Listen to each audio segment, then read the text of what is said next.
මේ උතුම් වූ ධර්මදේශනය ප්‍රඥා නාලිකාව තුළින් විකාශය කිරීමට ප්‍රචාරය කිරීමට ධර්ම දානය සිදු කිරීම සඳහා මීරිගම දිවුල් දෙනිය කැබැල්ලවල පදිංචි විශ්‍රාමික පවුල් සෞඛ්‍ය සේවා නිලධාරිණී ලොකු බාලසූරියගේ ජයන්තා මහත්මිය සහ දියණිවරුන් දෙදෙනා වන ජනිතා කුමාරි භාග්‍යා නිපුණී සහ බෑණනුවන් වන නුවන් බුද්ධික මහතා විසින් මෙම උතුම් වූ ධර්මදේශනය සඳහා දායකත්වය දරා තිබෙනවා. උතුම් වූ ධර්ම දානයන්ගෙන් ජනිත වන්නා වූ මහා පුණ්‍ය ශක්තියෙන් මීට වසර 8කට පෙර පරලෝ සැපත් වූ KMB විමලරත්න ආදරණීය ස්වාමි පුරුෂයාට වසර 14කට පෙර පරලෝ සැපත් වූ පියාණන්ට කල්එළියේ විසූ පරලෝ සැපත් වූ රංජිත් රෝහණ මහතාට සහ මියගේ සංසාරගත සියලු ඥාති හිත මිත්‍රාදීන්ට මේ මහා පුණ්‍ය ශක්තිය අනුමෝදන් වී සසර දුක් කෙලවර වේවා. උතුම් වූ නිර්වාණ අවබෝධය ලැබීම පිණිසම හේතු වේවා. සුජීවත්ව සිටින මෑණියන්ට සහෝදරයන් දෙපළට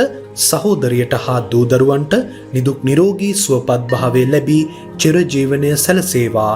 දහම් මගට පිවිසීමට අවශ්‍ය ශක්තිය හා ධෛර්යය ලැබීම පිණිස මේ උතුම් කුසලය හේතු වේවා. ගෞරවනීය දේශකයාණන් වහන්සේට මේ මහා පුණ්‍ය ශක්තිය අත්වීමෙන් චිරාත් කාලයක් නිදුක් නිරෝගීව වැඩිම පිරිසක් දහම් මගට සහ නිවන් මගට යොමු කිරීමට හැකි වේවා කියා බලාපොරොත්තු වෙනවා. එසේම වේවා කියා ආශිර්වාද කරනවා.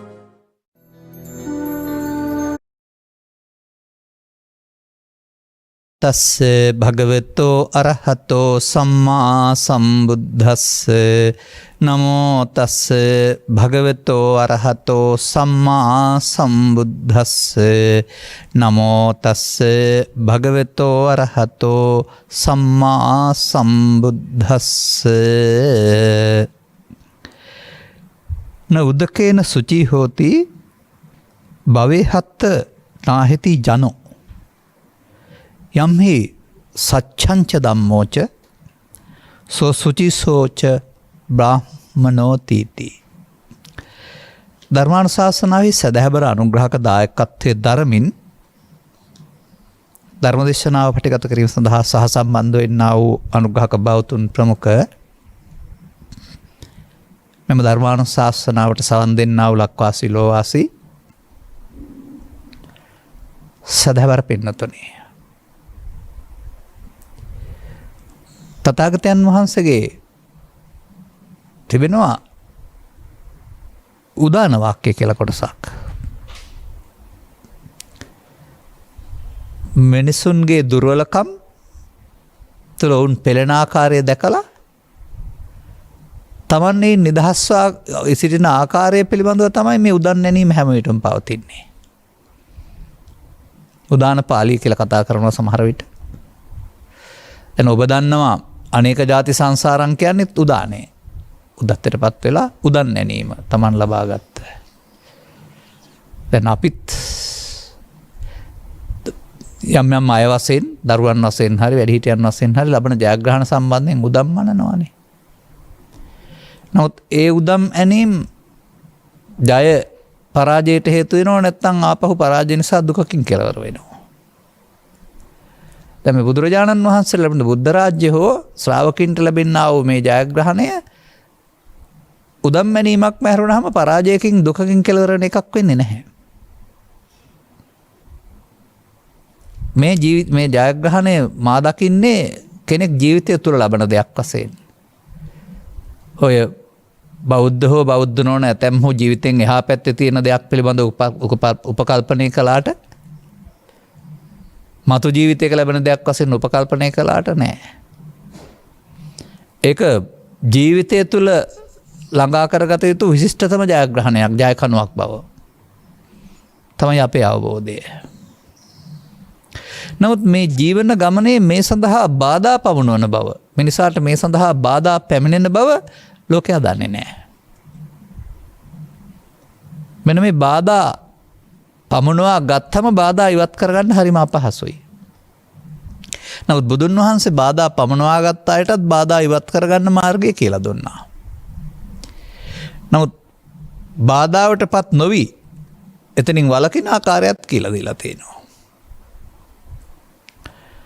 හරියට මග නොදැන යන විට මොන හරි මගක උස් මග වර්ධිනවා වගේ මේ ජීවත් වෙන්න ගියාපුවම අපට පෙනෙන දර්ශනයෙන් ජීවත් වෙන්න ගියාපුවම අපි ආර්ථික දර්ශනය විතරයි සත්‍ය කියලා පිළිගන්නේ. කැම්බීම් ඇඳුම් පැළඳුම් යාන වාහන නිසැයුරින් ලැබේ නම් ජීවිතේ කිසි දුකක් නැහැ කියන පටු උපකල්පනයක තමයි සමාජයේ ඉන්නේ. නමුත් ඕවා තියෙන අයත් ඕවා නැති අය දෙගොල්ලම බුදුන් වහන්සේ පැහැදිලි කර වදාරනවා චිත්තාභ්‍යන්තරයෙන් කිසියම් ආකාරයක පෙළීමක පෙළෙනවා. විදවීමක වාසය කරනවායි කියලා. ඒ පිළිබඳව බුදුන් වහන්සේ අනුකම්පා කරනවා. මේ පෙළීමෙන් මිනිසා ගලවා ගැනීම මුල්කට ගත්තා වූ අනුගමනීය ප්‍රතිපදාවක් තමයි තථාගත දේශනාව. එය ජීවත් වෙන මිනිසුන් සඳහා අනුගමනීය ජීවන දර්ශනයක් බව තව ලෝකේ කී දෙනාද දන්නේ? ඒ කියන්නේ බුදුන් වහන්සේ හෝ ධර්මය හෝ වන්දනීය පූජනීය වස්තුන් බවට පත්කොට ගරු කිරීම ඇරුණාම තමන්ට ජීවිතය තුළ අනුගමනීය ප්‍රතිපදාවක් තුළින් ලැබෙන්නා වූ කෙම්බිමක් වෙත මේ ගමන ගෙනියන්නේ කියන එක කී දෙනාද කල්පනා කරන්නේ? ඒ දැනුවත් වීමේ මදිකම. අප මේ උත්සාහ කරන්නේ සමාජය දැනුවත් කරන්න. ඒ සඳහා සූදානම්ම වතුනා වූ මාධ්‍ය පෙළ ගැස්මත් එහෙමයි. දැනුවත් කිරීම තුළින් මිනිසාව අනුගමනීය ප්‍රතිපදාවක් තුළ යහමකට ගැනීම. හරි ලස්සන උදාහරණයක් මේකේ තියෙනවා. මේක තියෙන උදාහරණයක් විතරයි. උදාහරණය ජීවිතයට යොදාගන්නේ කොහොමද කියන එක තමයි බණ ටික වෙන්නේ. උදාහරණ ගැන කතා කරන එක නෙවෙයි. නමුත් අපට ඕන නම් ඒක ගන්න පුළුවන්. බුදුරජාණන් වහන්සේ ගයාසීර්ෂේ වාසය කරනවා. බොහෝ ජටිලයින් සීත හේමන්ත කාලේ වතුරට බහින්න හොඳ නැති කාලේ අයිස් මිදෙන හීතලේ කියලාත් තියෙනවා. මම ඒවා සිංහලෙන් විතරක් කියන්නම්.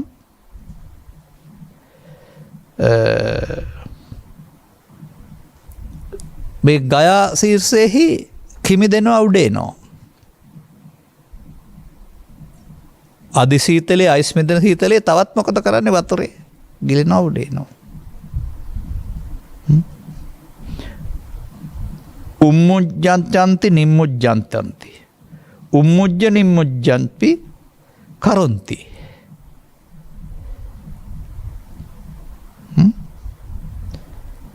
මොකක්ද මේ කියන්නේ?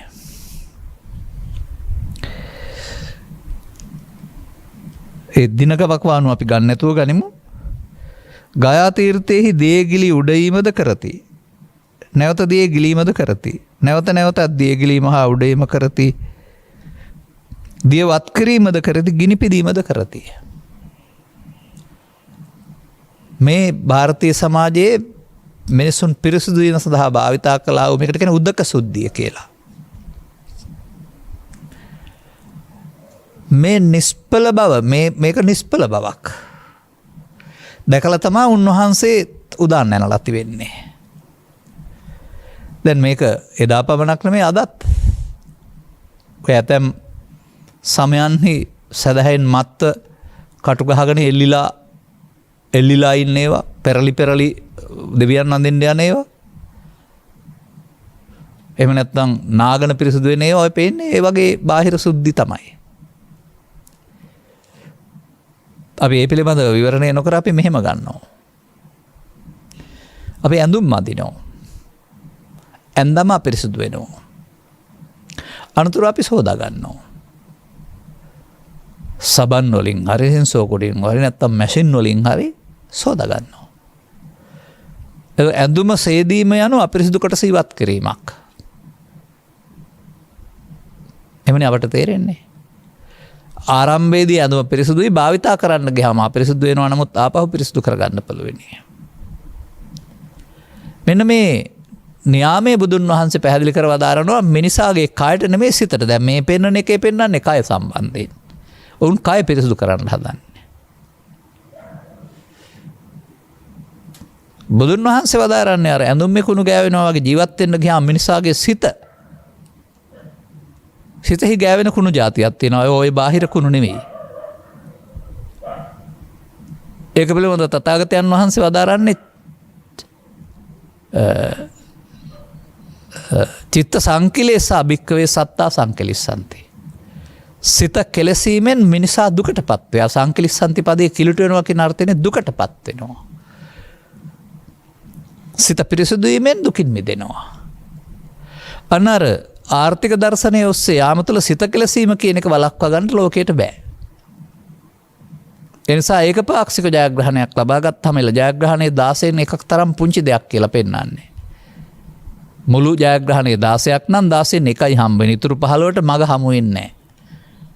ආගමික ජීවිතයක් නැති මිනිසාට. එනිසා බුදුන් වහන්සේ පැහැදිලි කර වදාහරනවා චිත්ත සංකලේශා භික්ඛවේ සන්තාසක්ක සත්තා සංකලිස්සන්ති මිනිසුන්ගේ අනුගමනීය ක්‍රියාමාර්ගය. බුදුන් වහන්සේ හෝ දහම හම නුන අයගේ. චිත්ත වදානා විසුද්ධියන්ති බුදුන් වහන්සේගේ උපදෙස් පරිදි අනුගමනීය ප්‍රතිපදාව. අපි මේ කනබන අඳින පළඳින හරි හම්බ කරන දෙයට අමතරව ජීවිතය තුළ තවත් දෙයක් බරක් නොවන කාටවත් කරදරයක් නොවන රැකියාවට බාධා නොවන තවත් දෙයක් අප විසින් කළ යුතුයි කියන එක මේ අවධාරණය කරන්නේ. කල් නොවේවා කළ යුතුයි කියන එක. කල් යන තරමට මහන්සි වෙන්න ඕන අපහසුයි කියන එක. අර රෙදි කුණු ගෑවුනහම සෝදාගන්නවා වගේ මේ සිතේ ගෑවෙන කුණු මොනවද පිරිසිදු කරන්නේ කොහොමද කියන එක තමයි මුළු ත්‍රිපිටකයේ පුරාම පවතින ඉගැන්වීම. දැන් මේ ගාථාවේ මොකක්ද පෙන්වන්නේ? භාවෙත්ත නාහති ජනෝ මේ ගායසීසේ බොහෝ දෙනා නානවලු.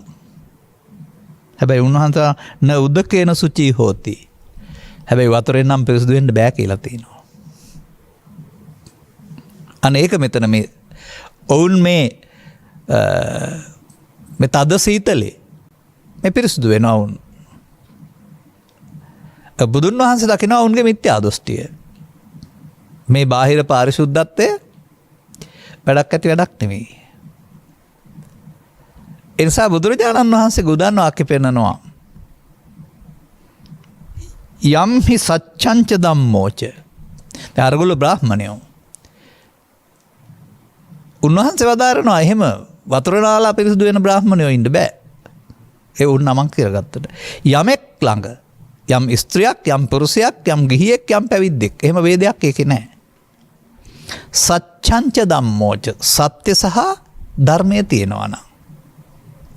සුචි කියන්නේ පිරිසුදුයි. ඔහු පිරිසුදුයි. සෝ සුචි. සෝ බ්‍රාහ්මනෝ බ්‍රාහ්මණෙක්.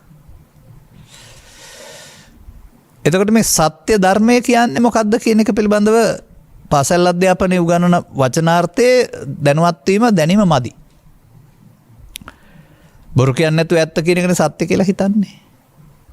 එහෙමත් නැත්නම් මව්පියන්ට සලකන එක හොරකම් නොකරන්න නැතුව සමාජ සාධාරණය කරන එක ධර්මයේ කියලානේ හිතන්නේ. නෑ ඊට එහාට ගිය සත්‍යයක් ධර්මයක් මේකේ පෙන්නනවා. අන්න ඒ නිසා මේ ඇඳුමේ ඇඳුම කිලිටු වෙන ආකාරය ඇඳුම ඉතුරු කරගෙන කිලිටි අයින් කරගන්න ආකාරය උපමාවක් පමණයි. දැන් මම මතක් කරන්නම් මෙහෙම.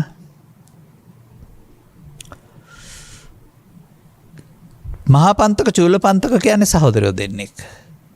බුද්ධිමතා මහා පන්තක සසුනේ පැවිදි වෙලා නිවිලසෙන්සලා ජීවත් වෙනවා. සහෝදරයා චූලපන්තක ඒ නිසා සතුන් ගත කරගන්නවා. අනේ මුකුත් ධාරණය වෙන්නේ පාඩම් වෙන්නේ නැහැ. උදේ පාඩම් කරන එක හවසට නැහැ. ගාථාපදයේ මුල පාඩම් කරලා අගට ගන්නකොට මුල මතක නැහැ. අග පාඩම් කරලා මුලට මුල මතක නැහැ. මේ නිසා සසුනෙන් බැහැර කරනවා සහෝදරයා විසින්. මේ කතාව නෙවෙයි මට කියන්න ඕන. දැන් හඬමින් ඉන්නකොට තමයි බුදුරජාණන් වහන්සේ හමු වෙන්නේ වඩින්නේ දැනගෙන. මොකද ආපුවාම මෙහෙම සහෝදරයා බැහැර කරයි කියලා. උන්වහන්සේ දන්න සසුනෙන් බැහැර කරන්න එයාට අයිතියක් නැහැ කියලා මහ ලොකු දෙයක් දෙන්නේ නැහැ. මෙන්න මේ මම කියන කතාව සිද්ධියක් දිහා බලන්නේ නැතුව මේ මම පෙන්වන්න හදන සිතේ සිද්ධියට ගලප ගන්න බලන්න. එහෙමයි මේක පෙන්වන්නේ. ඔය කර්මස්ථාන කියන එකේ තේරුම ඒකයි. කුමක්ද දුන්නයි කියලා කියන්නේ? සුදුරෙදි කඩමල්ලක් නැත්නම් සුදුරෙදි පහන් වැටියක් කියලා අපි කියමුකෝ. නැත්නම් ඊතු දෙයක්. සුදුරෙදි කඩමල්ල කියලා වටින්නේ කඩක්. අතර දීලා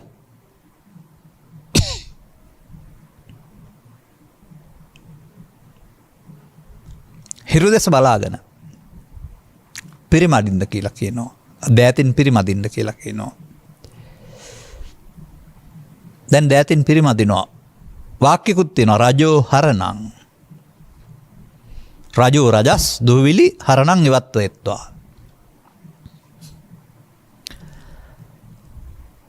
නමුත් මේ රජෝ හරණං කියන්න ගියාම දැක්ක දෙයක් තියෙනවා.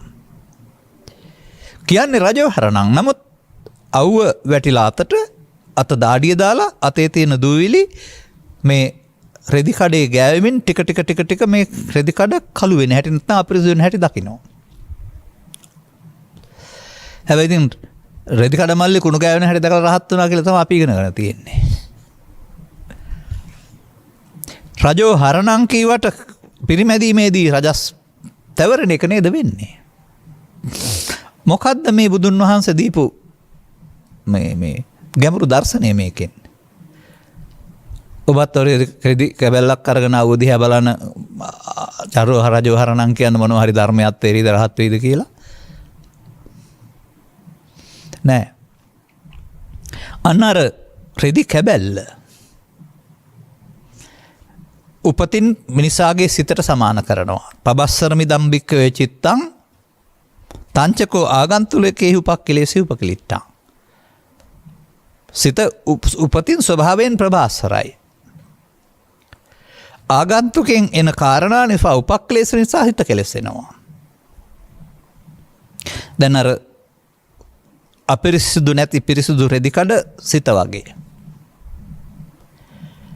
එක වතාවක් දෙවතාවක් තුන් වතාවක් නැවත මෙහෙම පරිහරණය කිරීමේදී පිරිමැදීමේදී ටික පිරිසිදු රෙදිකලේ අපිරිසිදු තැවරෙනවා. තවදුරටත් පිරිමැද්දොත්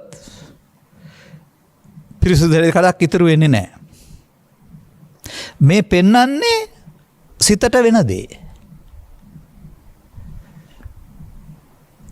එතකොට රජෝ හරණං නෙමේ රජෝ බන්ධනං ඒකේ තියෙන්නේ. රජස් හැරීම නෙමේ රජස් බැඳීම. මෙන්න මේ මිනිසාගේ ජීවිතේ සාමාන්‍ය ජීවිතේ මෙන්න මේ රජෝ බන්ධනං චරිතය තුල යන්නේ රජස්.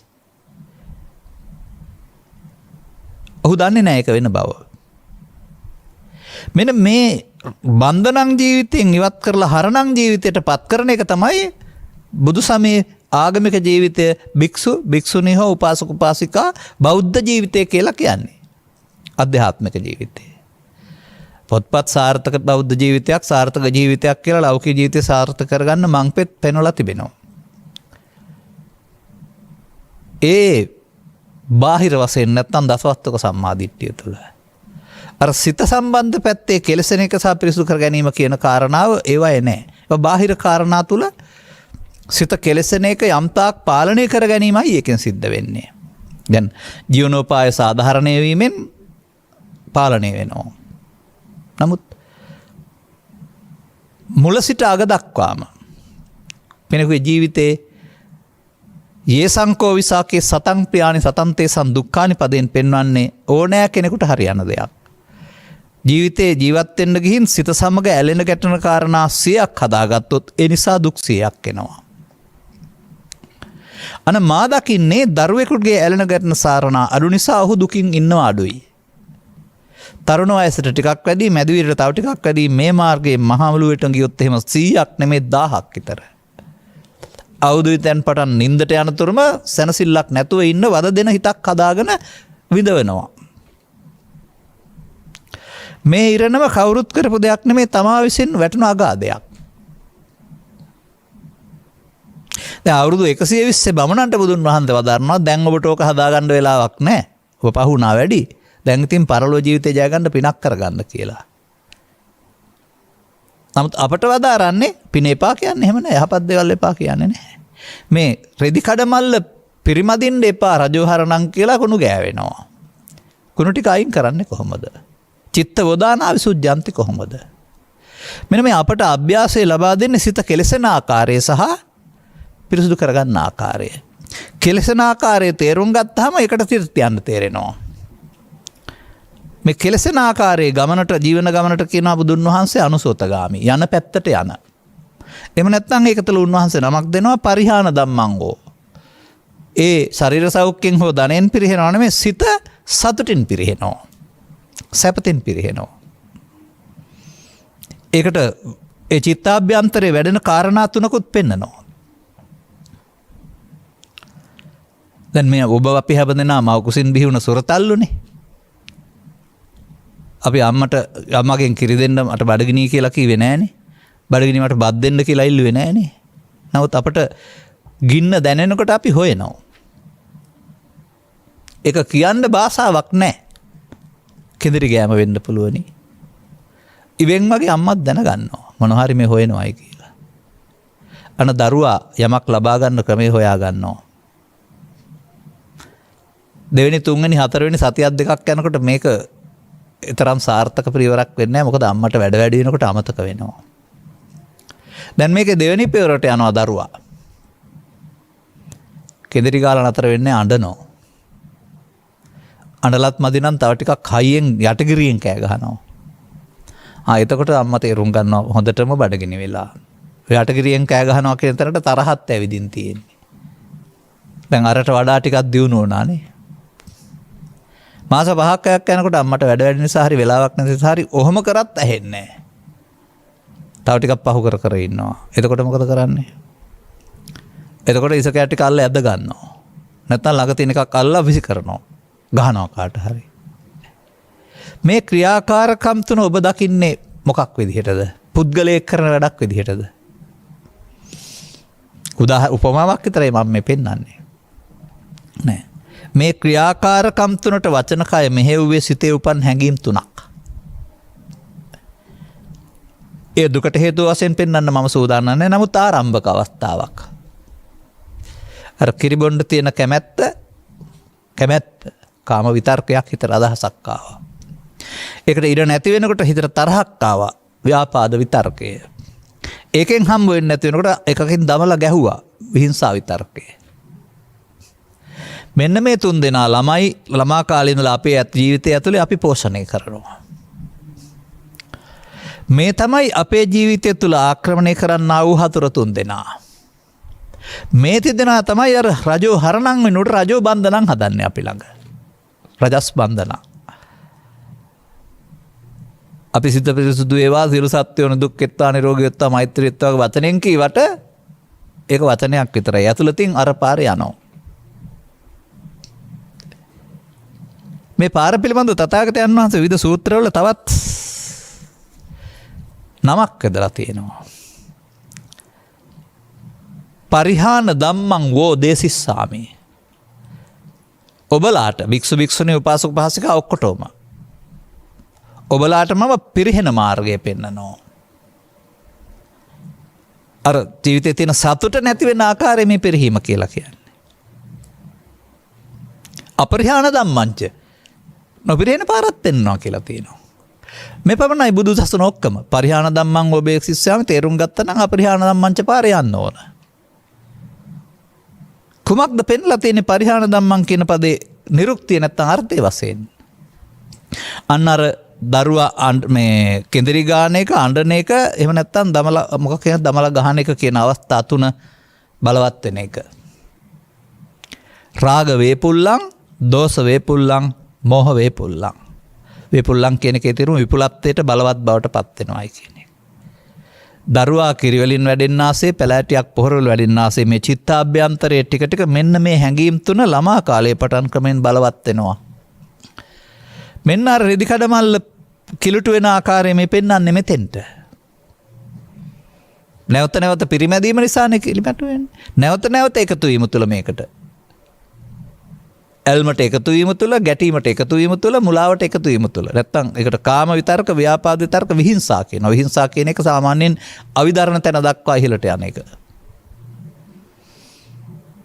මෙන්න මේ සමාජයේ කොහේ හිටියත් මොන ආගමේ හිටියත් ආගමික බාහිර ජීවිතයක් ගත කළාට අර මම ගත්තේ එකයි අර බමුණොත් වතුර පිටපැත්තෙන් වතුර ගාලා පිරිසිදු වෙන්න හදනවා. ඒ බමුණන්ගේ වතුර නාලා පිරිසිදු වීම තමයි වර්තමාන සමාජයේ බාහිර වශයෙන් පිරිසිදු වෙන ඔක්කොටම උපමා කරන්නේ බුදුරජාණන් වහන්සේ. ඇතුළතින් අර රෙදි කඩ පිරිමදිනකොට අපිරිසිදු වෙනවා වගේ ඇතුළතින් මේ ධර්මතා තුන වුන් බලවත් කරගන්නවා. මෙන්න මේ ධර්මතා ජීවිතේ දුක් ග්‍රන්ථ දෙනවා යරුණාම ජීවිතේ දුකයි නෙවෙයි. අනේකයි අපි තේරුම් ගන්න ඕන.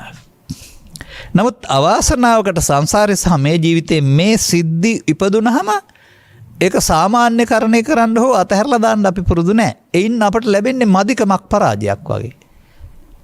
එනිසා අපි මේ අවස්ථාවන්ට බැන්නොත් බැනලා ගැහුවොත් ගහලා ප්‍රදෙව්වොත් ප්‍රදවලා පලිගත්තොත් පලි අරගෙන ප්‍රතික්‍රියා දක්වන්න පුරුදු වෙනවා. අන්න එකතු වීම කියන්නේ මේකට. ඒවට අපි කයෙන් වචනෙන් එකතු වෙනවා. ඒ අදහස හිතට ආපුවම ඒක කයට වචනට දෙනවා. මෙන්න මේ ක්‍රියාව මේ ත්‍රිපිටකය තුළ හඳුන්වනු ලබන්නේ මමත්වයේ ක්‍රියාව කියලා. ඒ මම මයන්නත් නෙමෙයි. ඒ මම කයන්න යන්නත් නෙමෙයි. ඒ මම ලෝභයේදී නැත්තම් කාමයේදී රාගයේදී ලෝභය, ද්වේෂයේ නැත්තම් තරහයේදී අමනාපයේදී ද්වේෂය, හිංසාවේදී නැත්තම් රිදවීමේදී හිංසාව.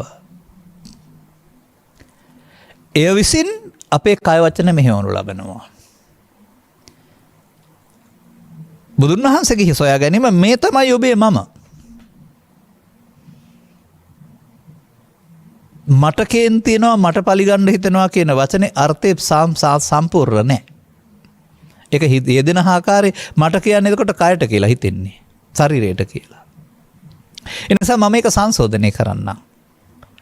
කේන්තිය මම වෙනවා. ඊර්ෂ්‍යාව මම වෙනවා. පලිගැනීම මම වෙනවා. වෛරය මම හිතනවා. රිදවීම මම වෙනවා. එය මම බවට පත් වෙනවා. ඒ මම බවට පත් වී කය වචන සහ අවි ආයුධ සියල්ල ඒ වෙනුවෙන් භාවිතා කරනවා.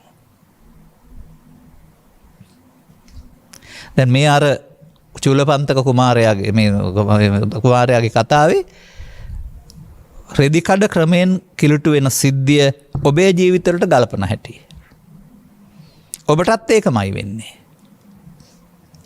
ඉතින් මේක මේ කිලුටු වීම පිරිමදින තාක්කල් පිරිමදිනවා කියලා හිතන මෙතන මේ ලෝභය, ද්වේෂය, මෝහයට එන දේවල් වලට එකතු වෙන තාක්කල් පිරිමදිනවා. මමත්වෙන් ගන්නවා.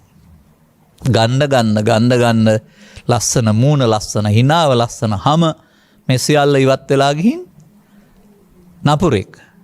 එහෙම නැත්නම් දඩබ්බර පුද්ගලයෙක් හැදෙනවා. ජීවිත අවසානයේ දක්වා මේ ගමන යනවා. ජීවිත අවසානයේ දක්වා මේ ගමන ගියාට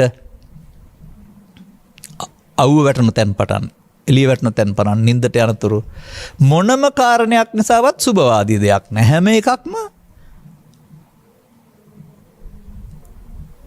අර අවදාපම් පුරන්නා වගේ ගිනි අඟුරු වලට. සියල්ල Taman කලබල කරන සුතුයි ලෝකෙ තියල්ල වැරදි. ඔවුන් දන්නේ මේ ලෝකෙ සියල්ල නෙමේ වැරදි. Taman හිත කිලුටු කරගෙන ඒකෙන් මේ දුක් විඳින්නේ කියලා. අවාසනාවකට එතෙන්න ගියාපම හදාගන්න තේරෙන්නේ නැහැ, වෙලාවකුත් නැහැ. දැන් මේ පාරේ යනවා නම් බුදුන් වහන්සේ වදාරන්නේ පරිහාන ධම්මෝ භික්ඛවේ දේසිස්සාමි. ඉතින් මේ තේරෙන අපිට මේ දූල පුතාලා ඔක්කොමත් මේ පාරේ යවන්න කියලාද කියන්නේ? වැඩි හිටියෝ නම් ගියා ඔක කියලා දෙන්න කෙනෙක් නැති නිසා. අධ්‍යාපනයේට, රැකියාවට, මොනමුදල් වලට වහල් වෙලා තරඟයට ගිහින් තරගය තුල වුණෝන් කපා ගන්න, කොටා ගන්න, ලෝභ කරන, ද්වේෂ කරන, ඊර්ෂ්‍යා කරන ඔවුන් පරයා යන්න හදන මේ තරඟකාරීත්වය තුළ මොකද වෙන්නේ? උගත් වෙයි, ධනවත් වෙයි, බුද්ධිමත් වෙයි. නමුත් අර ඔවුන් කපාගෙන යන්න තිබෙන ඊර්ෂ්‍යා, ක්‍රෝධ, වෛර ටික නිසා සැපද හම්බ වෙන්නේ දැන්.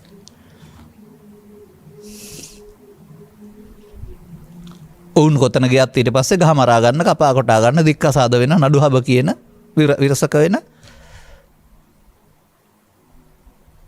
වැඩි පිරිසක් නරුමයන් බවට පත් වුණොත් එහෙම රට හැදෙනවද? දැන් මේ රෙදි කඩ මල්ල නැත්තම් මේ රෙදි කඩ පිරිමදින එක වුණ ලබා අවුරුදු 15 20 දී නවත්තන්න ඕන මම හිතන්නේ. රජෝ බන්ධනන් වෙනකොට රජෝ හරණම් උගන්වන්න ඕන. දැන් අරක හරණම් කීවට බන්ධනන් වෙන්නේ. අපිත් ඒ වගේ රජෝ හරණම් කියලා කියනවා වගේ බුද්ධාන්තරණම් ගච්ඡාමි ධම්මාන්තරණම් ගච්ඡාමි වචනෙන් කියනවා. මොකටද මේක කියන්නේ? සතර දුකින් මිදීමට මම මේ තෙරුවන් සරණ කරගන්නවායි කියලා. වචනෙන් කියනවා ඇතුළතින් කරන්නේ. අර රජවහරණන් වගේ වචනෙන් කියනවා නමුත් ඇතුළතින් වෙන්නේ සිත අපිරිසුදු වෙන එක. දැන් මේක තේරුණාම චුල්ල පන්තකට එනම් පිරිසුදු කරගන්න හැටි තේරෙනවා. පාවිච්චි කළා කුණු ගෑවුණා. දැන් රින්සෝ දාලා පිරිසුදු කරගත්ත හැකි. ඇඳුම්.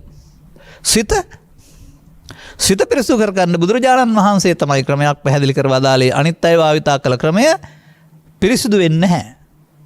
කෙටි කාලීනව මග ඇරීමක් සිදු වෙනවා. අත්හදා තිබුණ සමාජයේ. නමුත් ඒ අපිරිසිදු ස්වභාවයේ සිටින් ඈත් වී යටපත් වී ගොස් ව්‍යාජ පිරිසිදු බවක් පෙන්වනවා ඇරුණාම සැබෑ පිරිසිදු බවක් ලැබෙන්නේ නැහැ.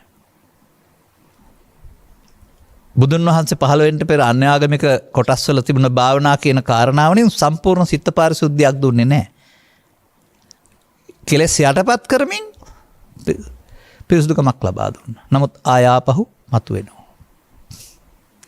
මෙන්න මෙහෙම මේ චිත්ත අභ්‍යන්තරයේ සැඟවී තිබී මතුවී අවශ්‍ය මොහොතට අපිව අපේ කය වචන මෙහෙවා අපිව අමාරුවේ දාලා පැන යන්නා වූ හොරු ටිකක් හතුරු ටිකක් ජීවිතය තුළ ඉන්නවයි කියන එක ඉක්මනින් තේරුම් ගන්න ඕන. මේ අයත් සමග තමයි බුදු දහමේ සටන තියෙන්නේ. බාහිර කවුරුත් එක්ක සටනක් නැහැ. ඔය බුදුන් වහන්සේ වදාන කෙලෙස් සතුරන් නැසූ හේයින් කියලා. මාර පරාජය කියලා. දැන් දඹුලු විහාරය වගේ විශාල චිත්‍රයක මාරය ඇඳලා පරාජය ඇඳලා අපිත් හිතන් ඉන්නවා එහෙම සතෙක් ආවයි කියලා. නමුත් ඒ උපමා රූපක මේ චිත්ත අභ්‍යන්තරයේ ඉඳලා එන්නා වූ මේ දුෂ්ට බලවේගය තමයි මාර. ඔවුන්ට අසුවීම මාර වසඟ වීම. අන්නර ගහබන ගැනීම කපා කොටා ගැනීම ඊර්ෂ්‍යා කිරීම පල් ගැනීම කියන්නේ මාර වසඟ වීම. ඔය කියන්නේ මට මාරයාව ඉන්නවා මැරෙනවා පේන්නේ නැහැ කියලා. ඇත්තනේ කතාව. පස්සේ වෙලාවක සංසුන් වුණාම මම මොනවා කළාද දන්නේ නැහැ මට පේනුන්නේ නැහැ කියලා. මම කළා කියලා පිළිගන්නෙත් නැහැ සමහර විට. නමුත් ඔබ අතින් ඒ දේ කළේ ඔබේ වචනේද කයද අර හැඟීමද? මේ හැඟීම දරුවෙක් කාලේ තිබුණාද ටික ටික ඔබ උත්සන්න කරගත්තද? මේ උත්සන්න වූ හැඟීමට වසඟීම තුළ ඔබට ඊට පස්සේ ජීවිතේ සැප දෙනවද? මේ අර්බුදකාරී ලෝකේ කොටසක් අත නැතුව ඉන්නවා, කකුල නැතුව ඉන්නවා, රෝහලේ ඉන්නවා, බන්ධනාගාරේ ඉන්නවා, එල්ලුම් ගස් නියම වෙලා ඉන්නවා, සමහරු පරලොව පෙට්ටියේ ඉන්නවා. මේ ජයග්‍රහණය සඳහා භාවිතා කරන මාවතේ ප්‍රතිඵල.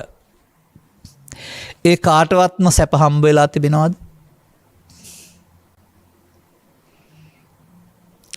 ඔබේ ගම අසල ඔබේ අසල්වාසී කෙනෙක් තුළ සිදුවෙන්නා වූ මේ ක්‍රියාව දිහා බලන්න.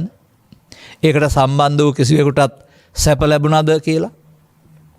මා මෑතදී ඔය පුවත්පත්වල තියෙන ලිපි වාසයෙන් කතා ආශ්‍රයෙන් පෙන්වලා තියෙනවා කීපයක්.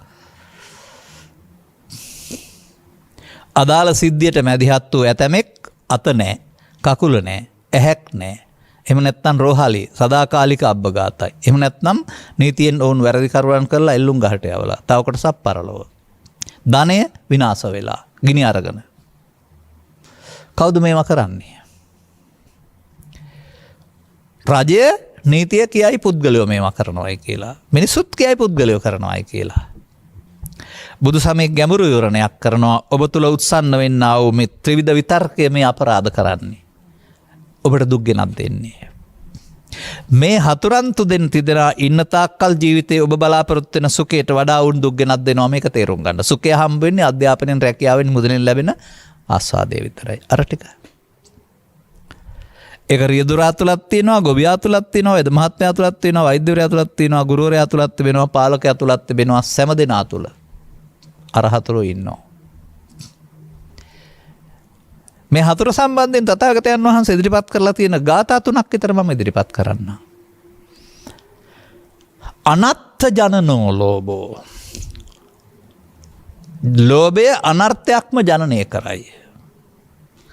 ලෝභං චිත්ත ප්‍රකෝපනෝ, සිත ප්‍රකෝපමත් කරයි. අනත්ථ ජනනෝ දෝසෝ, අනත්ථ ජනනෝ මෝහෝ. මේ තුන් දෙනා සිත නොසන්සුන් කරයි. ඒ ඔබද? ඔබේ කය නෙමෙයි. නමුත් ඒ තමා ඔබ. ඔබව පාලනය කරන ඇතුළත බලවේගය. දැන් මේම ආපුහම ඒ මොහොතට ලෝභෝ අත්තං ජානාති ලෝභෝ ධම්මං න පස්සති. දෝසෝ අත්තං ජානාති දෝසෝ ධම්මං න පස්සති. මෝහෝ අත්තං ජානාති මෝහෝ ධම්මං න බගාත තුන තියෙනවා මේකට. ඒ වෙලාවට අර්ථයක් දහමක් දකින්නේ නැහැ. විතරක් නෙමේ. එයින් මොසපත් වූ පුද්ගලයා යම් ලෝභං දෝසං මෝසං සහතේ නරං. සහතේ නරං කියන්නේ මොසපත් වූ මිනිසා. අන්දන්තමං තදා හෝති. ඔහු අන්ධෙක්. ඒ අන්ධ භාවය නේද මේ ලෝකේ දුක් හදන්නේ. මල් පූජා කරලා මේක අයින් කරගන්න පුළුවන්ද? බාරහාර වෙලා මේක අයින් කරගන්න පුළුවන්ද? පරලෝක නිවන් පතලා මේක අයින් කරගන්න පුළුවන්ද? අද ඉන්න මිනිස්සු ඔක්කොම අනාගත බුදුහාමුදුරන්ගේ දාත නිවන් ප්‍රාර්ථනා කළා. අද මේක හැදෙනවද? අද ඉන්න මිනිස්සු අතින් සිදුවෙන මේ වරදෙන් සමාජය නිදහස් කරගන්න බුදුරජාණන් වහන්සේලා සමාජයට මේ පාලන ප්‍රතිපදාව මුදා හරින්නේ. මිනිසාට දෙන්නේ. තෝතට දෙනවා. මෙන්න මෙහෙම ජීවත් වෙන්න කියලා. අපිට මීට වඩා මේක පිරිහෙන පාර කියන්න වෙලාවක් නැහැ. මේකෙදි මම තව ටිකක් කියන්න කැමතියි.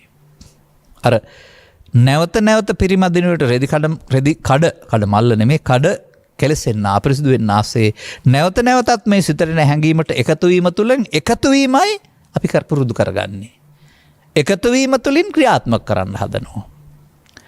එකවරක් දෙවරක් සියවරක් දහස්වරක් කරන්න මොකද වෙන්නේ? චිත්තාභ්‍යන්තරයට හේතු ඉතුරු වෙනවා. කුණු ගෑවෙනවා වගේ සිත කෙලෙසෙනවා.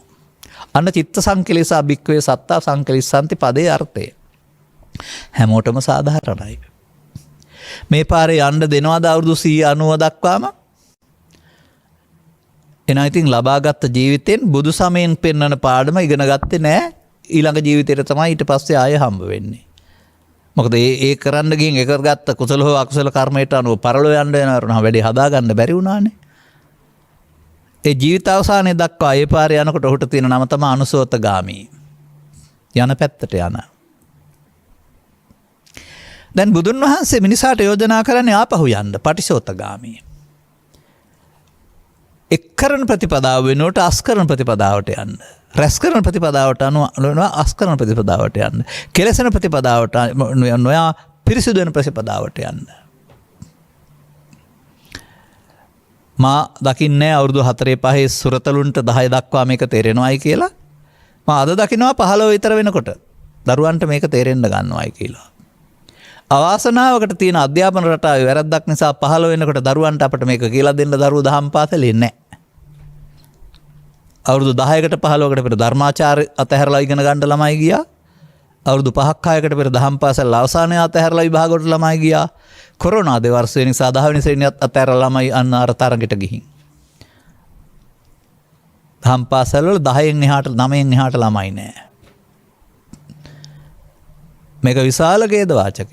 ඔවුන් සේරම අර තරඟට ගිහින් ඊට පස්සේ අර ලෝභයෙන් දේශයෙන් මොහෙන් කපා ගන්න කොටා ගන්න පාරේ යනවා වරුණාම අර චිත්ත සංකලේශා භික්ඛවේ සත්තා සංකලිස්සanti පාර තමයි උන්ට හම වෙන්නේ. 55ක් 60ක් 70ක් ගිහින් ගහගෙන මරාගෙන කපාගෙන කොටාගෙන වර්ධනය කරලා පලි අරගෙන දික්කසාද වෙලා මිනි මරලා බණපත හොයන්න එයි. බුද්ධ ආගමට එයි. එදාට අර සංකලේශා සත්තා කියන එක පිරිසිදු කරගන්න වෙලාවක් කලාවක් නැහැ. ඔබ මට කියන්නේ දරුවන්ට මේ අත්වෙන ඉරන් දිහා බලන් ඉල්ල කටපියන් ඉන්න කියලාද? නෑ. මේ මාධ්‍ය ඔස්සේ මව්පියන්ට ගුරුවරුන්ට අධ්‍යාපනඥයන්ට රටට මේ ඇහෙන්න කියන්නේ මම. මේ කාලකන්ණි අධ්‍යාපන රටාවට දරුවෝ මත් කළා වුන් මේ දුකටපත් වෙන්න අරින්න එපා කියලා. අධ්‍යාපනය අවශ්‍යයි, රැකියාව අවශ්‍යයි. නමුත් ඒක තරගකාරීත්වයක් බවට පත් කරලා ලෝභයේ දේශේ මොහේ බලවත් කරනවා නම් ඒයින් ලැබෙන දුක තමන් විඳවන්න ඕනේ. ඒ කියන්නේ අධ්‍යාපනඥයන්ගේ දැක්ම එක පැත්තයි. සිත පිළිබඳ තේරුමක් නැහැ. විය යුතු අධ්‍යාපන ප්‍රතිසංස්කරණය මේයි. දරුවන්ගේ සිත පරිස්සම් කරලා ලබා දෙන්න වෙනවා. අවාසනාවකට බුදු සමයත් මේක උගන්වන්නේ අවුරුදු 2700ක සිදුවෙච්ච සිදුවීම් ටික ඔක්කොම ළමයින්ට ගිරව වගේ පාඩම් කරලා විෂයන් 7-8ක් කරද්දී බුද්ධ ආගම කියලා උගන්වනවා. ශාසන ඉතිහාසයේ බෞද්ධ සංස්කෘතිය බුද්ධ චරිතය බෞද්ධ ශිෂ්ටාචාරය බුද්ධ ධර්මයේ තව ඕනම් පුරා විද්‍යාව. හැබැයි මේ සිත කෙලසෙන ආකාරය කවුරුත් ඉගෙන ගන්නෑ. දැන් තමන් යන්නේ කෙලසෙන ආකාරය කියනවා නම් තමන් වැරදි පාරක යනවා කියලා තේරෙනවා නම් දැන් හරි පාරේ යන්න ඔවුන්ට අවතීර්ණ වෙන්න හිතෙනවා නේද? අන්න බුදුන් වහන්සේ දරුවාට නැත්තම් මිනිසාට යෝජනා කරන්නේ මෙතනින් එහා පැත්තට මේ එකතු වෙන පාරේ යන්න එපා. අයින් කරන පාරේ යන්න. අර චිත්ත වදානා විසුද්ධ්‍යන්ති. සිත පිරිසුදු වීමෙන් සිත සත්‍යස්තුකින් මිදෙනවා කියන කාරණාව. ඒක චිත්ත සංකලේසා භික්ඛවේ සත්තා සංකලේසා සිත කෙලෙසීමෙන් සත්‍යා කෙලෙසේ කියන වචනේ මදි. සිත ලෝභයෙන් දේශයෙන් මෝහයෙන් කිලිටු වීමෙන් සත්‍යය දුකටපත් වේ. ඇත්ත සිද්ධිය. නමුත් අර ඇඳුම වෙනයි කුණු වෙනයි වගේ සිත වෙනයි ක්ලේශ ධර්මයන් වෙනයි. එතකොට ක්ලේශ ධර්මයන් සිතෙන් ඉවත් කරන්න පුළුවන්. එතකොට පිරිසිදු සිත. අන්න ඒක ජීවිතය තුළ කරන්නේ කොහොමද කියලා නෙමෙයි උගන්වන්නේ. ඔබ ඇසුරු කළා වූ මව්පියන් ගුරුවරුන් ආදී එබඳු දෙයක් කළ බව ඔබ දකින්නවද? නෑ ඔවුන්ට වෙන බුද්ධ ආගමක් තිබුණේ. තමන්ගේ වැඩ කටයුතු කරගෙන යනවා. ඕවා ලෝභ දේශ මොහ වැඩෙනවා. ඊර්ෂ්‍යා ක්‍රෝධ වෛර පරිගැනීම් සේරමත් කරනවා. ඔය තව ඉතින් ඔය පින්කමක් ආහාර මෙහෙ කරලා පිණුස් සිදු කරනවා පරලෝ සැප සඳහා. පරලෝ සැප ලබන්න පින් කරනවා. මං කියන්නේ පින් කරන බුද්ධ ආගම. පින් කරන බුද්ධ ආගම නරක නෑ. ඉන් එහාට යමක් දැක්ක නැති එකේ වැරද්ද තියෙන්නේ. මේ අපේ ජීවිතය ආරම්භ බැලුවොත් අපිත් ඔය අඬබර ගැහුවේ නැති වුණාට ඔය බොහෝ හොඳ දේවල් කරනවා ඇති. කිවෙත් නැති වුණාට. ඒ කියන්නේ බුදුදහමේ මිනිසාට යහපත් දේවල් කිසිවක් කරන්න තහනමක් නැහැ. කොතන කොහේ හිටියත් තම තමන්ට ගැලපෙන ආචාර ධර්මයන්ට ගැලපෙන පරිදි. නමුත් මෙන්න මේවා එකතු කරන්න එපා. ඔබ දුකටපත් වෙනවා. අයින් ගලව ගන්න අම්මට තාත්තට බෑ. ඔබමයිපත් වෙන්නේ. ඔබ ගැලවෙන්න ඕන කියන එක. අම්මට තාත්තට රැකියාව ආරම්භ දෙන්න හරි හම්බ කළ දෙන්න ගෙවල් දොරවල් හදලා දෙන්න පුළුවන්. තමන්ගේ හිතේ වෙන ලෝභ දේශ මොහේ තමන් වඩාගත්තේ තමන් සිහිය පාවිච්චි කරලා අයින් කරගන්න ඕන. ඒ නිසා මේක අනිවාර්යයෙන්ම තම තමන් විසින් පෞද්ගලිකව කළ යුතු කාර්යයක්. ශ්ලෝකය හිතනවා මේකට වෙනම වෙලාවක් ගන්න ඕන. පොය දවස හරි සතිය දවසක් හරි දවස් 14ක් හරි ගෙදරින් අයින් වෙලා කැලේක හරි ගහක් යට හරි තව මධ්‍යස්ථානයක හරි මම ඔබේ අවධානයට යොමු කරනවා එක දෙයක්. අවදි වූ තැන් පටන් නින්දට යනතුරු ඇසයි කනයි නාසය දිවයි කයයි පාවිච්චි කරලා ගන්න ගිය අරමුණු වලදී තමයි මේ සිත කෙලෙසුනේ. ඒකට වෙලාවක් කලාවක් දවලක් රැයක් තිබුණේ නැහැ. රූපේදී, ශබ්දේදී, ගන්ධේදී, රසේදී, ආහාරයේදී අනිකුත් ඕනෑම කාරණයකදී මේ චිත්තාභ්‍යන්තරය කෙලසෙනවා. කෙලසෙන්න වෙලාවක් තිබුණේ නැත්නම් පිරිසුදු කරගන්නත් වෙනම වෙලාවක් නැහැ. අර අවදි වූ තැන් පටන් නින්දට යනතුරුම තමයි වෙලාව. ඒ කියන්නේ ඒක ගෙවෙන්නේ හැම විටම වර්තමාන මොහොතේ. මේ වර්තමාන මොහොතේ තවත් වෙනත් කළ යුතු දෙයක් පිළිබඳව බුදුන් වහන්සේ පැහැදිලි කරලා දානවා. මේ යම්හි සච්ඡංච ධම්මෝච කියන තැනට යන්නේ එතකොට. එතකොට ඔබට සුචි පිරිසුදු වීම සහ බ්‍රාහ්මණ බව හම්බ වෙනවා. සරියුත් මුගලන් ආනන්ද රාහුල මෙයා එනවා දැකලා අන්න බමුණු එනවා කියලා තමයි බුදුහාමුදුරුවෝ දාලේ. ඒ බමුණු කිව්වේ අර රවුල වවාගත්ත පිරිසුදු ඇඳගත් අය එනවා කියන එක නෙමෙයි. නිකලස් උතුමන් එනවා කියන එක. ඒ බුදුන් වහන්සේගේ බ්‍රාහ්මණ පදයේ අර්ථය. මොකද බ්‍රාහ්මණයන් උසස් බවට පත් කරගත්ත පදයක් ඉන්දියානු සමාජයේ. ඊට උසස් අය බුදු සමයේ හිටියේ නැහැ නිකලස් උතුමන්ට. ඒ නිසා උන්වහන්සේලා ඒ නම යොදලා තියෙනවා. අපි කවුරුද ඒ අය කවුරුද කියලා අපි ගැන අවතක්සේරුවට දන්න එපා. එදාට වඩා බුද්ධිමත් සමාජයක් අද ඉන්නේ. අපටත් මේ දේ පුළුවන්. ඒ පිළිබඳව මම කියනවා මට මගේ පිළිවෙත පිළිබඳව කිසිම සැකයක් නැහැ කියලා. මම මේ කරුණු පැහැදිලි කරලා තේරුම් ගන්න අයතුල මම අචල විශ්වාසයක් ඇති කරනවා. ඔබට මේ පාරේ ප්‍රතිඵල තියෙනවා කිසිම සැකයක් නැහැ. අපිට පොඩි ප්‍රශ්නයක් තියෙන්නේ ඉස්සර ජීවිතය ගත කළ අම්මලා තාත්තලාගේ ස්වාමීන් වහන්සේලාගේ ඒ පිළිබඳ පූර්වාදර්ශයක් නැහැ. ඔවුන් සියලු දෙනා පිනින් එහාට ගියේ නැති ආගමක් ඇදහුවා අය නිසා මේ නිකලස් බව පිළිබඳ පූර්වාදර්ශයක් නැහැ. ඉතින් අපි පූර්වාදර්ශයට පත් වෙමු අනුගමනය කරලා. කොහොමද මේක කරන්නේ? නිරන්තරයෙන් අපිට මේ තිබුණු දේවල් සිතේ තිබෙන නිසා ඇහැට කනට නාසයට හම්බ වෙනකොට එළියට එනවා. ඔබ මේකට මොකද්ද කියන්නේ? මට යකා එනවා. මට ඉන්නවා මරනවා පේන්නේ. මට තරහ එනවා. මට මරාන මැරෙන්න හිතෙනවා. ඒ තමයි එළියට එන වෙලාව. දැන් ඒ වෙලාවට ඔබේ පිරිසුදු මුහුණ පිරිසුදු සිනාව කතාව තියෙනවද? ඔබේ කය මේ ප්‍රේතෙක් යක්ෂයෙක් කලේ ඔබද නෙමේ හැඟීමද? මේ හැඟීම කොතරම් බලවත්ද? ඒක එකතු කරලා ඔබ බලවත් කරගත්තා නේද? ඒ එකතු කර නැවත නැවත එකතු වීමට කියනවා මගේ ආත්ම කොට ගැනීම කියලා. අපි කීවේ නෑ වචනින්. නමුත් කලේ ඒක තමයි. ඉතින් මේක දන්නේ නැතුව කරගත්ත වරදක් නේ. දැන් බුදුන් වහන්සේ යෝජනාව එකතු නොවි අතහරින්න. එකතු වුණොත් තමයි වර්තමානයේ හරහා අනාගතයට උපදින්න හේතුවක් සිතේ හැඟවෙන්නේ. අර මම හොඳ වැඩක් කරන්නම්කෝ මට වෙලාවක් ආවායුකෝ කියන එකේ ඇතුළත තේරුම පස්සේ ගන්න තැබුවයි කියන එක. ඉතින් ඔක ගාතාවකින් කොහොමද කියන්නේ? ඒ ක්‍රෝධ කරනවා. ඒ වෛර කරනවා. එතකොට දිනන්න පුළුවන් කියලා බුදුන් වහන්සේ වදාහරනවාද? අක්ඛෝදේන ජිනේ කෝදං. ක්‍රෝධය දිනන්න ක්‍රෝධ නොකර ඉන්න වෙනවා. අවේරේනච සම්මන්ති. වෛරය දිනන්න නොකර ඉන්න. නොකරනවා කියන්නේ මොකද්ද? මං වෛර කරන්නේ නැහැ කියලා වචනෙන් කියන එකද? මං ක්‍රෝධ කරන්නේ නැහැ කියලා වචනෙන් කියන්නේ නැහැ. අන්න ඒ මොහොතට ආවහම ඒ හැඟීම මෙන්න මෙතන තමයි කෙලස් තවන වීරිය ඕන කියලා කියන්නේ. මොකද මේක මහා විශාල වශයෙන් බලවත් කරපු නිසා අහම් ෂණිකව අපි එකතු වෙලා අදාළ දේවල් කරලා පස්සේ තමයි කල්පනා කරන්නේ. අනේ මගේ අතින් වැරදුනා මම ලොකු වරදක් නේද කියලා පස්සේ පශ්චාත්තාප වෙනවා. ඒ ලක්ෂ සංඛ්‍යාත වාරයක් ඊට එකතු වී බලවත් කරපු නිසා මේ මිදෙන්න ඕන කියන එක සිතට දීලා තියෙනවද එක වාරයක්වත් කවුරුවත්? නූතන මනෝවිද්‍යාඥයෝ කියනවා 20 වතාවක්වත් හිතට යෝජනා කළොත් තමයි යමක් හිත පිළිගන්නේ කියලා. දැන් වචන තුනක් ගන්නවා මම. ත්‍රිපිටකයේ තියෙනවා ලෝභක්ඛය, දෝසක්ඛය, මෝහක්ඛය, නිබ්බානං. මේ තුන බිඳුවට බැස්සොත් නැත්තම් සීරෝ වුණොත් තමයි බුදුදහමේ නිවීම හම්බ වෙන්නේ. එහෙනම් අපි පදයක් හදමු. අනිත් පැත්තට මොකද්ද? ලෝභ වේපුල්ලං, දෝෂ වේපුල්ලං, මෝහ වේපුල්ලං, දුක්ඛං. ලෝභ දේශ මොහ සෙවීම නිවීම නම් ඒව වැඩිවීම දුක. ඉතින් ඔබ දුක පිටිපස්සේනේ යන්නේ.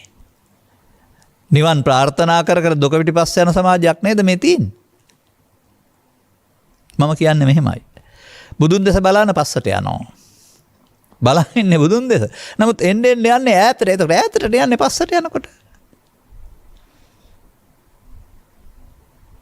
ඉතින් ඒ නිසා යම් යම් කාලවකවානුවලදී නායකයෝ පාලකයෝ පූජ්‍ය මහානායකත්වයේ ගුණධර්ම පිරිහිලා කියලා කියනවා. ඒව ගැන කතා කරන්න ගියොත් මට ඉතුරු කාලය මදි වෙනවා. මේ සියල්ල මිනිසා ලෝභයෙන් දේශයෙන් බලවත් වී මිනිසා ආත්මාර්ථකාමී වීමේ ප්‍රතිඵලය. ආත්මාර්ථකාමී කිව්වහම අනිත් අයට ගමට රටට සමාජයට අනිත් කෙනාට මොනම හානියක් විනාශයක් වුණත් කමක් නැහැ. මගේ කටේ මොනවද වැටෙනවා නම් කියලා කියන්න කන්න දෙනවා නම් බොන්න දෙනවා නම් කියලා තවකින් gediya දෝන කියන්නේ කියලා. රට පිරිහුණාට ආයතනෙ පිරිහුණාට ආයතනෙ බංකොලොත් වුණාට ප්‍රශ්නයක් නැහැ. Tamanට හම්බ වෙනවා නම්. ඉතින් හොරකම අල්ලස බොරුව ආදී කොට ඇති මේ සියල්ල පිළිකාවක්සේ පැතිර යනවා. ගහක පැතිරෙන පිළල පැතිර ගියාම ගහ ඉවරයිනේ. පුංචියට රෝපණය වෙලා පැතිරී ගිහින් ගහ වනසනු ලබනවා. රට ජාතිය ආගම ආර්ථික නැමැති දේහ සියල්ල මේ හොරකමෙන් බොරුවෙන් වංචාව නැමැති මේ පිළිකාවන්ගෙන් දැන් විනාශ වීගෙන යනවා නේද? නමුත් ඒවා තිබෙන්නේ ගස්වල නෙමෙයි මිනිස්සුන්ගේ හිත්වල. ඒක අයින් කරන්න පුළුවන් නම් පැතිරීගෙන යනවා අයින් කරොත් ඉතුරු ගස් ටික බේරෙනවානේ. අත්හරි බේරෙනවා. දැන් මට කියන්න තියෙන්නේ මේකයි. මෙහෙම ගියොත් මේ බාහිර ආටෝප ආගමික ජීවිතයට හිර වෙලා මේ ඇතුළත මේක මේ පිරිසුදු කරගන්න නැතුව මේකට ගීත පදයක් තියෙනවා. අවුරුදු 15කට 20කට විතර මං හිතන්නේ අහන්න නැත්තේ මම මේක. අපිම දන්නේ නෑ මේ නැව අපිත් එක්ක ගිලෙනකම්. බුද්ධ ආගමෙන් ඒකද කරන්න ඕන? නෑ, ගලව ගන්න එක. එහෙනම් පෞද්ගලිකව එක එක්කෙනා ආපසු යන ප්‍රතිපදාව අර චිත්ත වදානාව සුද්ධාන්ති. හෙට ඉඳලම කරන්න පුළුවන්. තව ටිකක් තේරුම් ගන්න වෙයි වැඩිපුර ධර්මය අහලා. අර 3 දෙනා ඇහැට කනට නාසයට ගැටෙද්දී හිතට කයට වචනට එනවා. කවද්ද? අද, දැන්, ඊයේ නෙවෙයි, හෙට නෙවෙයි. අවදි වූ තැන් පටන් නින්දට යනතුරු අවස්ථාවේ. පාසලේදී, පන්තියේදී, පහමගදී, රියදහවනේදී, දරුවන් සම කටයුතු කිරීමේදී, කෘෂිකර්මයේදී, වෙළඳාමේදී, ඕනෑම දෙයකදී මේ සතුරා එළියට එනවා. ඔහුට අවිදෙනවද? ඔහු බැහැර කරනවද? දැන් මේකට කියනවා කාන්ති පරමන්තපෝ තිතික්කා. ත්‍රිවිධ විතර්කයම ඉවසන්ට ඕන. එකතු නොවීමෙන් ඇතහැරෙනවා. ඇයි? බුදුන් වහන්සේ හොයාගත්ත න්‍යායක් තියෙනවා. මේ සිත කියන්නේ මව් කුසින් බිහි වුණ තැන මැරෙනකම්ම තියෙන එකක් නෙවෙයි. ෂණයකින් හටගෙන නැසෙන එකක්. ඒකට එච්චරයි ආයුෂ තියෙන්නේ.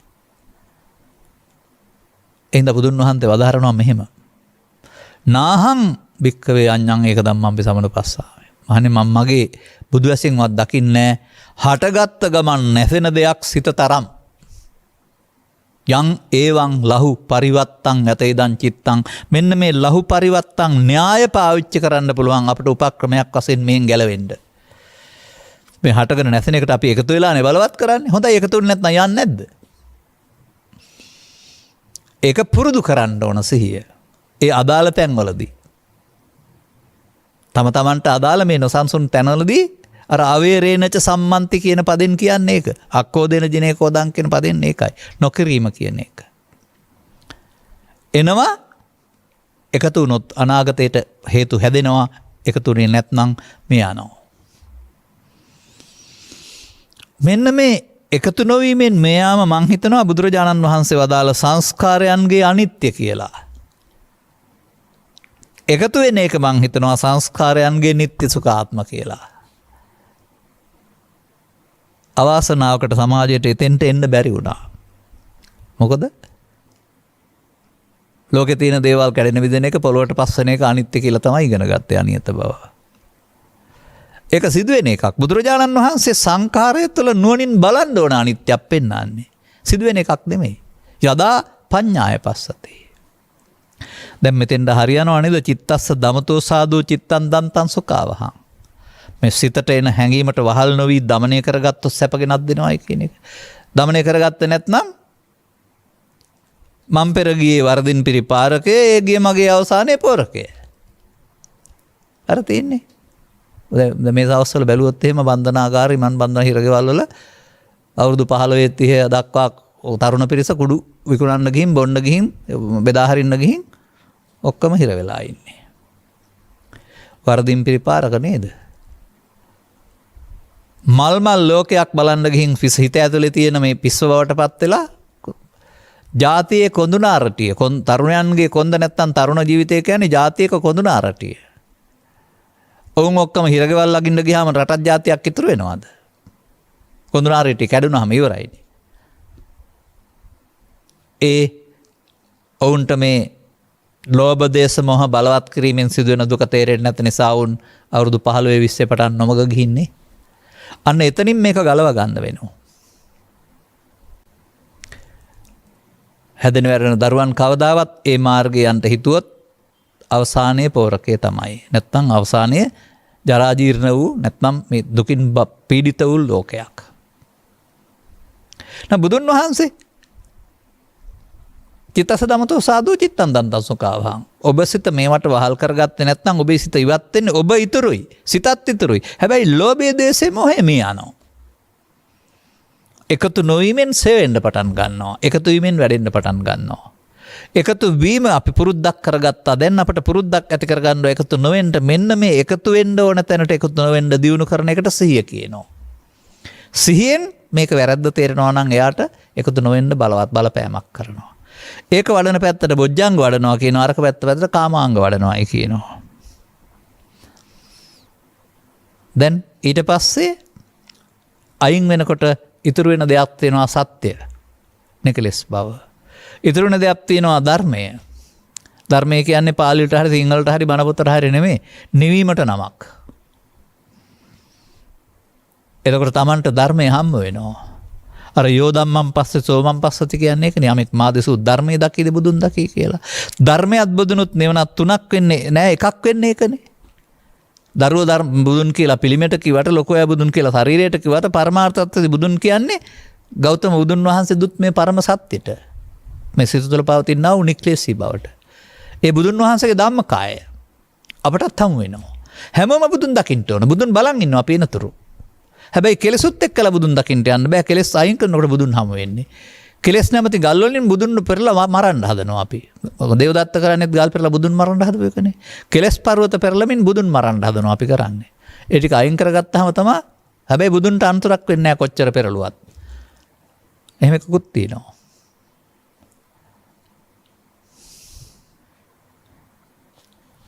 අවසන් වශයෙන් තවත් ගීතයක පදයක් ඉදිරිපත් කරලා ධර්ම දේශනාව නිමා කරන්නට යන්නේ. මේක කීප වතාවක් මට මතකයි මේ ඊයේ පෙරේද මට කෙනෙක් කතා කරලා කිව්වා අවුරුදු 3ක් 4ක් 5කට ඉස්සෙල්ලා හම්බෙන් කිව්වා බණ හම්බ වුණේ. දැන් 1600ක්ද 1100 ගානක් බණ අහලා දැන් නම් හොඳට තේරෙනවා කිව්වා. අනේ මේ මිනිස්සු මොන එකට දුක් විඳිනවද මෙච්චර දෙයක් තියාන කියලා මගෙන් අහනවා. මං කිව්වා මොකද කරන්නේ ඉතින් අහන්න නැත්නම්. මට 1000 ගානක් අහන්න කියන්නේ 30ක් 40ක් 50ක් අහනකොට අපි ගැන තේරෙයි. දැන් අපි ගැන නෙමෙයි හොයලා බලලා තිබෙන්නේ. මේ මෑතදී අවුරුදු 7ක් 8ක් 10කට පෙර ජනප්‍රිය වුණ ගීතයක් තියෙනවා අපේ තේමාව මේ. පෘථග්ජන පුද්ගලයාට ගැළපෙන තේමාව මේක තිබෙන්නේ. මේ ගැන හිතලා බලන්න. බුදුන් දැක නිවන් දකින්න මේ සංසාරේ අපි කළ පින් මදි වුණාද? අප ඇසු බණ මදි වුණාද සදහම් දීපේ? දන් දුන්නා සිල් රැක්කා දිවා රෑ දෙකේ අතරමං උනේ කොහොමද අපේ ජීවිතේ? හරි නේද තේමාව? බැලුවම 80ක් 70ක් බෞද්ධ. ගහ ගන්නවා, මරා ගන්නවා, කපා ගන්නවා, කොටා ගන්නවා, පලි ගන්නවා, ඊර්ෂ්‍යා කරනවා, ක්‍රෝධ කරනවා, වෛර කරනවා, හොරකම් කරනවා, මැරකම් කරනවා, තක්කඩිකම් කරනවා, රට වනසනවා. අතරමං වෙලා නැද්ද? ලේබල් බෞද්ධකමට මේක ගලව ගන්න බෑ. සැබෑ බෞද්ධකමට එන්න වෙනවා. අදාළ කරුණු තේරුම් ගැනීමට මේ බොහොම අනුකම්පාවෙන් ආදරෙන් සිනාමුසු මොහොනින් ඉදිරිපත් කරන කරුණු මේ සමාජයේ විශේෂයෙන් තරුණ පරපුර සොකී අවධානයට ලක් කරන්න. ලබාගත් ජීවිතේ ධර්මයෙන් නැතුව ගියොත් හම්බෙන්නේ 16න් එකක සැපතක් විතරයි. ධර්මයත් එක්ක ගියොත් තව 16න් 15ක සැපතක් හම්බ වෙනවා. 16න් එකට ලෞකික කියනවා, 16න් 15ට ලෝකෝත්තර කියනවා. මිනිසාට ලෞකික ලෝකෝත්තර සැප දෙකම ලබා ගන්න පුළුවන් බුදුරු හෙලි කර මග ගියොත්. අදාළ කරුණු තේරුම් අරගනිමින් තමා ගලවා ගැනීමට, තමා තුළින් ගමත් රටත් සමාජයක් සමස්තයක් ගලවා ගැනීමට අවශ්‍ය ධෛර්ය සම්පන්න දුවෙක් පුතෙක් බවට පත් වෙන්නට, පුද්ගලයෙක් බවට පත් වෙන්නට, භික්ෂුවක් බවට පත් වෙන්නට, භික්ෂුණියක් බවට පත් වෙන්නට, උපාසක කෙනෙක් බවට පත් වෙන්නට, උපාසිකාවක් කෙනෙක් බවට පත් වෙන්නට ඔබ හැමදෙනාට මෙම කරුණු පැහැදිලි කිරීම උපනිශ්‍රේවා හේතු ආසනාව වේවා කියන සුභාශිංසනයේ ප්‍රාර්ථනා කරමින් මම ධර්මානුශාසනාව මෙතකින් අවසන් කරනු ලබනවා. අද ධර්මානුශාසනාවේ සදහවර දායකත්වය මේ උතුම් ධර්ම දේශනාව සඳහා දායකත්වයේ දරනු ලබන්නේ මීරිගම දිවුල් දෙනිය කැබැල්ලෑවල පදිංචි විශ්‍රාමික පවුල් සෞඛ්‍ය සේවා නිලධාරිණී ලොකු බාලසූරියගේ ජයන්තා සහ දූරු දෙදෙනා වන ජනිතා කුමාරි, භාග්‍යා නිපුණී සහ බෑනුනුවන් වන නුවන් බුද්ධික යන අය විසින් අරවනු අතර මිට වසර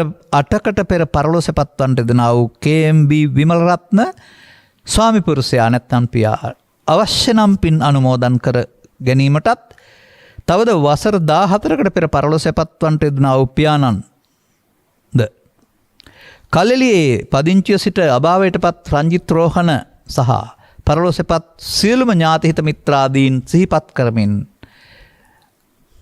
ධර්ම දානය සඳහා දායකත්වයේ දරනු ලැබේ. ඔවුන් සිහිපත් කරමින් ගෞරව කරමින්. තවද සුජීවත්ව සිටින්නා වූ මව සහ සහෝදර දෙපළ සහ සහෝදරිය වෙනුවෙන්ද දායකත්වයේ දරූ දූ දරුවන්ගේ නිදුක් නිරෝගී සුවය සහ ධම්මකට පිවිසීමට අවශ්‍ය ශක්තිය සහ ආශිර්වාදය ප්‍රාර්ථනා කරමින්ද මෙම ධර්ම දේශනය පවත්වා තිබෙනවා. ඒ වගේම දේශකයන් වහන්සේටද මේ පින් අත්පත් වීමෙන් චිරාත් කාලයක් නිදුක් නිරෝගීව වැඩවෙසමින් දහම් මගට හා නිවන් මගට සත්‍යය යොමු කිරීමට ශක්තිය ධෛර්යය ලැබේවායි කියන ප්‍රාර්ථනයක් කරනවා. ධර්මදේශනාව සඳහා මූලිකදායකත්වය දරා ධර්මදේශනාව විකාශනය සඳහා පටිගත කිරීමට සහභාගී වීමෙන් ධර්ම ශ්‍රවණයෙන් ධර්ම දානයෙන් සහ දහම් පඬු පූජා කිරීමෙන් ජනිත කරගත්තා වූ සකල විධ ආනිසංසයන් මත පිහිටා ඔබේ නමින් නැසීමේ පරිලෝකියා වූ සිළු ඥාති වර්ගයා ඔබ වෙනුවෙන් කළ මෙහෙයට ගෞරවයෙන් සිහිපත් කරන්න. යමෙක් පරලෝක ගොස් පින් කැමැතිව පින් මදුව පින් බලාපොරොත්තු වාසය කරත්තම් පින් අනුමෝදන් වී තැනක වෙසේ නම් පින් අනුමෝදන් කරන ජීවිතය සුවපත් කරගනිත්වා. මතු පිතනා භාවයකදී ඉක්මනින් මේ සත්බව ලබා මේ බුද්ධ ආදී මහෝත්තම කල්යාණ මිත්‍ර සුවඳ ලබා ජීවිතේ මුලදීම මේ නොමග යාම වටහා ගන්නට ලැබීම තුළින් යහමග ගන්නට ලැබ ත්‍රිලක්ෂණයෙන් දහම් කරුණක අනුගමනීය ප්‍රතිපදාවක් තුළ නිවන සැනසෙන ජීවිතයට පත් වෙන්නට හේතු ආසනාව වේවායි පරලොවසපත් ඥාතින් වෙනුවෙන් ප්‍රාර්ථනා කරන්න. අනුග්‍රහක බවතුන් වශයෙන් කටයුතු කළා ඔබටත් අනුග්‍රහය දැක්වූ හැමටත් පවුලේ අනිකුත් ඥාති හිත මිත්‍රාදීන්ටත් දූ දරුවන්ටත් විශේෂයෙන් මෙම කරුණ අවබෝධය මෙලොව වශයෙන්ම තවදුරටත් නිදුක් නිරෝගී බව සඳහා චිරජීවනයේ සඳහා රැකියා ආදී කටයුතු සාර්ථකත්වය සඳහා දරුවන්ගේ අධ්‍යාපන කටයුතු සාර්ථකත්වය සඳහා ලෝභ දේශ මොහ ඡය වීමේ මඟ ගැනීම සඳහා හේතු වේවා. යහපත් අනාගත බලාපොරොත්තු ඉටුවී රෝග පීඩා දුරු වී කල්යාණ මිත්‍ර සුවඳ ලැබී මේ අනුගමනීය ප්‍රතිපදාව ජීවිතයට එකතු කර ගැනීම තුළින් ඉහාත්ම වශයෙන් ඔබටත් ලෞකික සැනසීම වන 16න් එකත් ලෝකෝත්තර සැනසීම වන 16න් 15ටත් හිමිකම් කියන්නට හේතු ආසනාව වේවායි සාදු කියලා ප්‍රාර්ථනා කරගන්න. සබ්බීතියෝ විවජ්ජන්තු සබ්බ රෝගෝ විනස්සතු මාතේ බවත් අන්තරායෝ සුඛී දීඝායුකෝ භව හැම දිනාටම තෙරුවන් සරණයි.